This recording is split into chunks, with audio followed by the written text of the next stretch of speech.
Rosh Hashanah is a two-day celebration which begins the first day of Tishri, the seventh month of the Jewish calendar. It is said to be the anniversary of the creation of Adam and Eve, the first man and woman, those creatures from mud. Primary customs of this holiday include the blowing of the shofar, which is a hollowed-out ram's horn, and eating symbolic foods such as apples dipped in honey to evoke a sweet new year. A common greeting on Rosh Hashanah means, "May you be written and inscribed for a good new year." Now, besides being the beginning of a new month, a new year, Rosh Hashanah marks the beginning of the High Holy Days.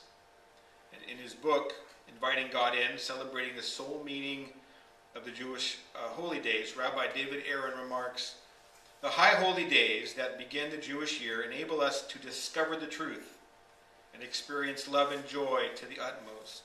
The period beginning with Rosh Hashanah, extending into Yom Kippur, is an especially opportune time for realizing our ultimate and eternal connection to God and to each other.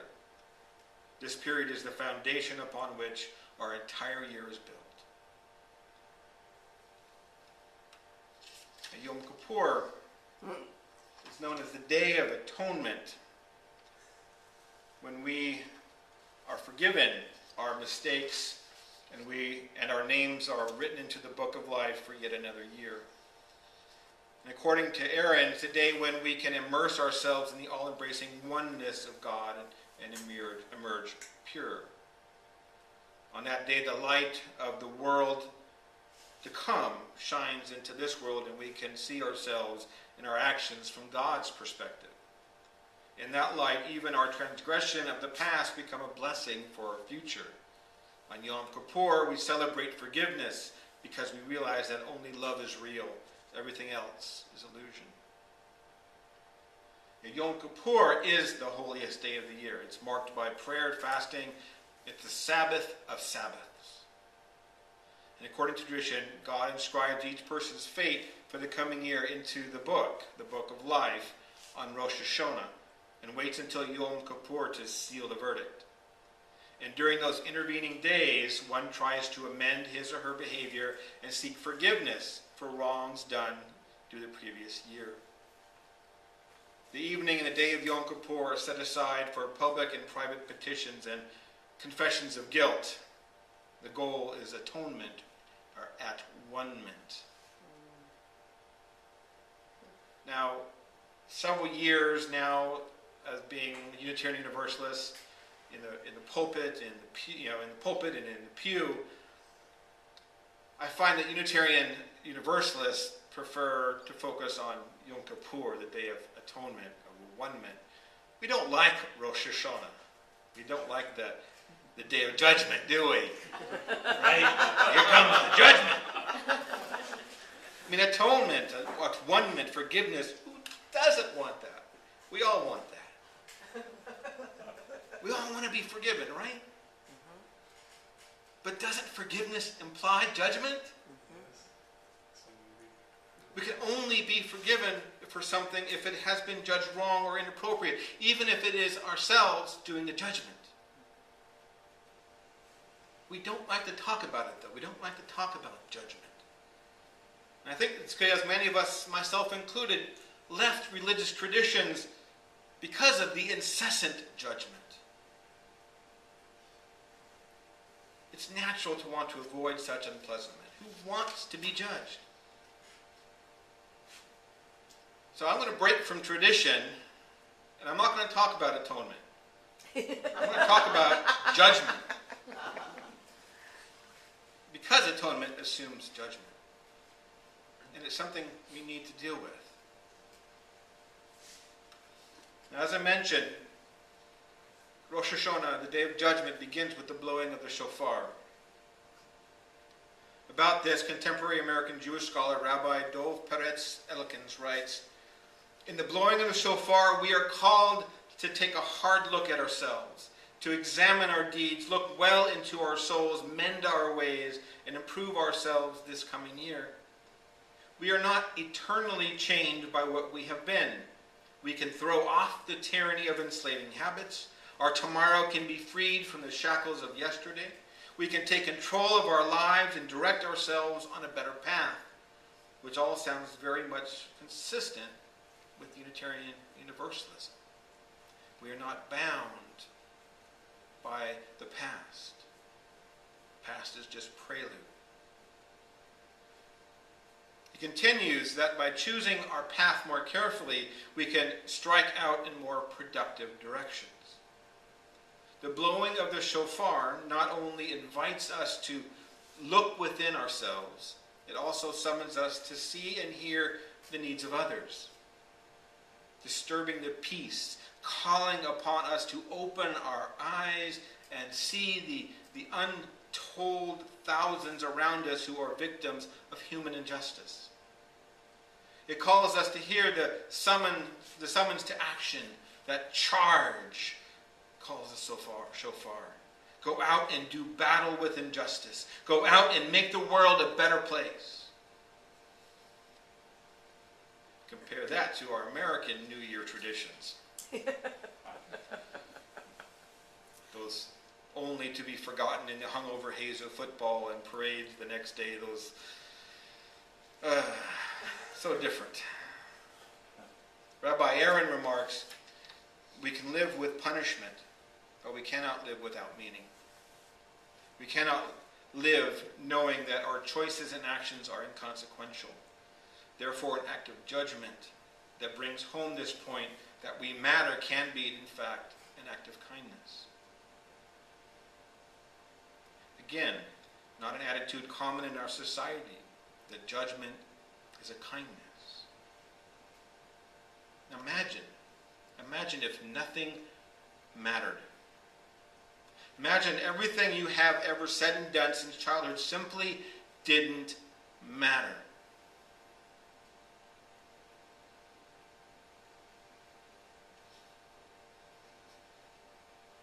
Imagine that as a child, your parents never disciplined you for anything you did wrong, because that would be passing judgment.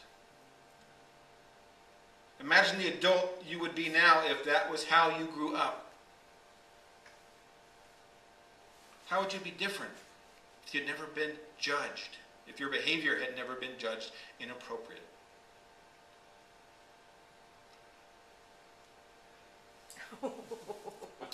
If you met a child whose actions were never judged, what would you call him or her? Brat? Spoiled. It's the first word that comes to my mind. Aaron argues that judgment actually builds a child's self-esteem. Punishment gives children an opportunity to discover their personal boundaries. It confirms to them that they are powerful, that there are consequences to their actions and their choice matters. Now, who here has not been in a grocery store or the bank or some other store, had the thought, that child needs a good spanking? Not that it would be appropriate to act on the thought, but I'm guessing we've all had the thought at least once or twice. Of course, it bears noting that too much judgment can harm a child as much as too little.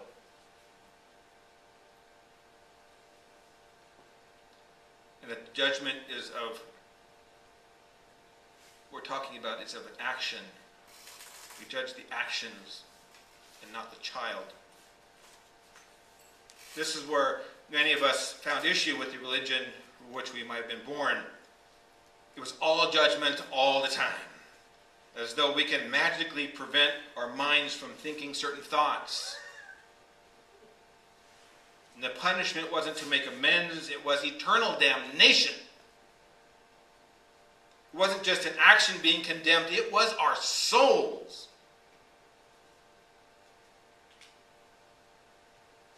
But the judgment of Rosh Hashanah is not about what we may or may not believe. It's not about the eternal destiny of our soul. It's about taking the time to consider our own actions from a higher point of view.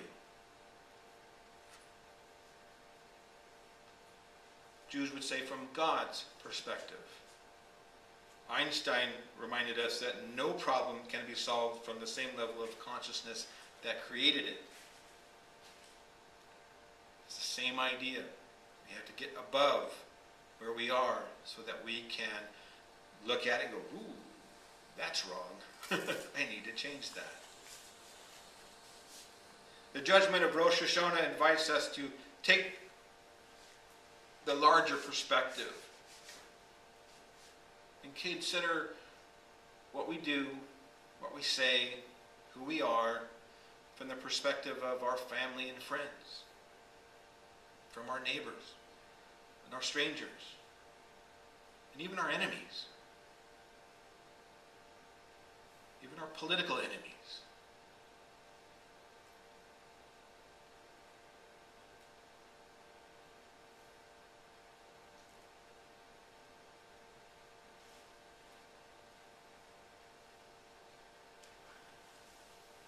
Rosh Hashanah is an opportunity to take an inventory of my actions, reflect and make changes to improve myself and my relationships.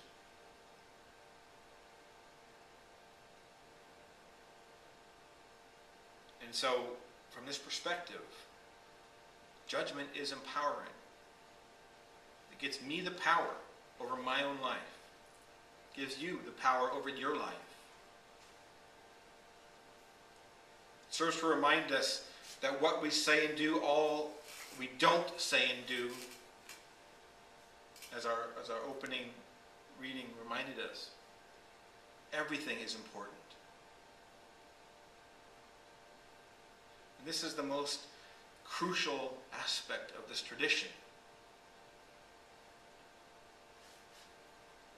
And according to the Jewish tradition, God cares enough to remember everything we say and do, and cares enough to not let us get away with being less than anything but our best.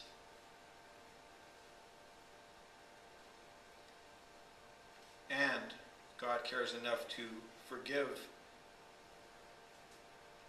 us, provided we have made the effort to make amends.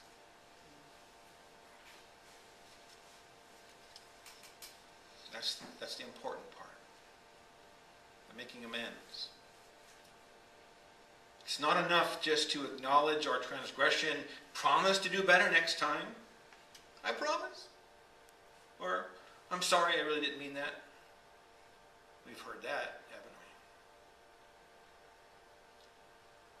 Instead, we are expected to reach out and rebuild the connections that have been damaged or broken in the past year. In an article in the UU World magazine from June 2004, Unitarian Universalist Elizabeth Lerner, who was born into a mixed faith family, a Catholic on one side, Jewish on the other, describes a personal ritual she follows even though she does not follow her religious heritage. And she notes that every fall, right around the Jewish New Year, and the start of the UU church year, she says, I call up or visit people closest to me and apologize for anything I've done in the past year that wronged them. I ask for their forgiveness and if I can do anything to make it up to them. Sometimes, she continues, these calls are a joy. Sometimes they're rough. Especially the ones I go into blithely thinking all is well, only to find out all is not well at all. She believes that these phone calls are her holy acts.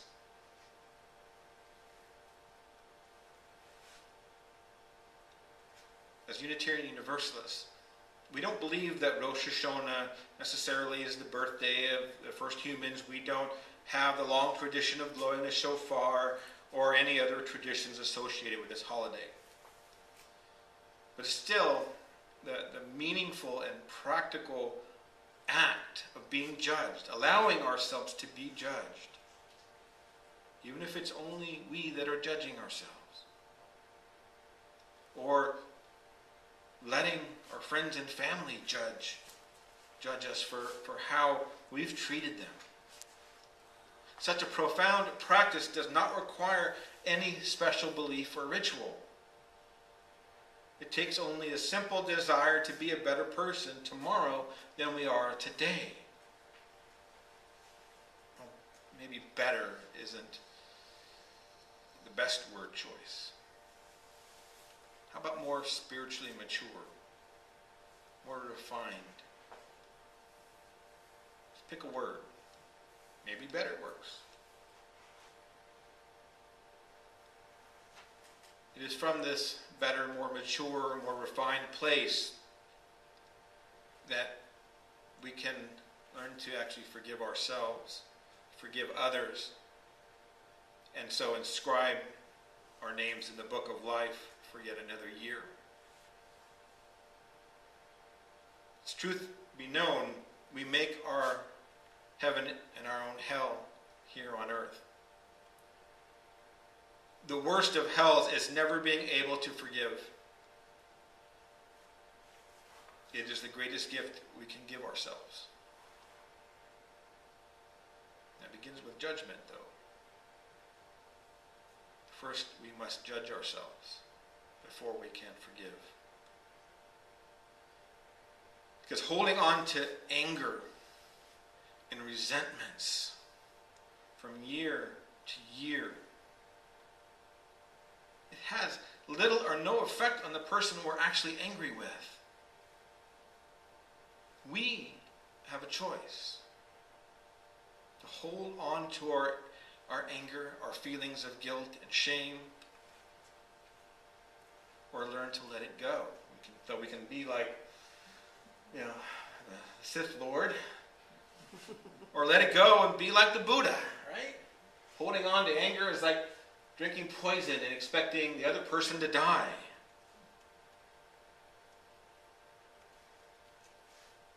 Let it go. Stop drinking the poison. Because it is, in fact, destroying us.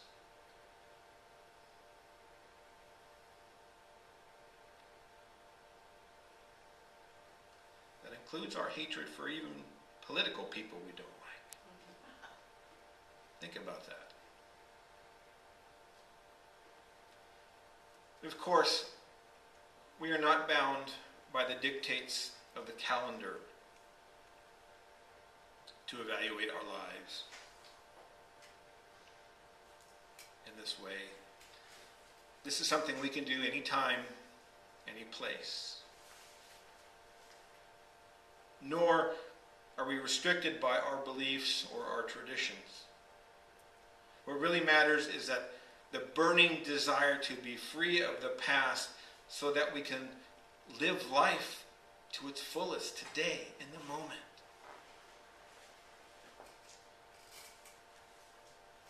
And that begins the day of judgment, the day of reflection, the day of looking at ourselves as from above,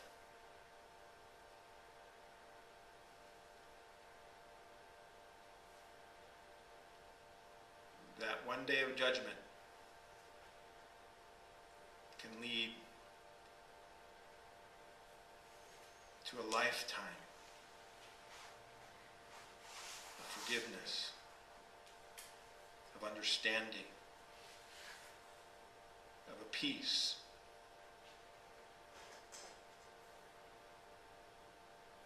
That day of judgment can lead to greater love for ourselves, for all our friends, for our neighbors, and for our enemies. Before we can have atonement, we must have judgment. So be it. Amen. Blessed be.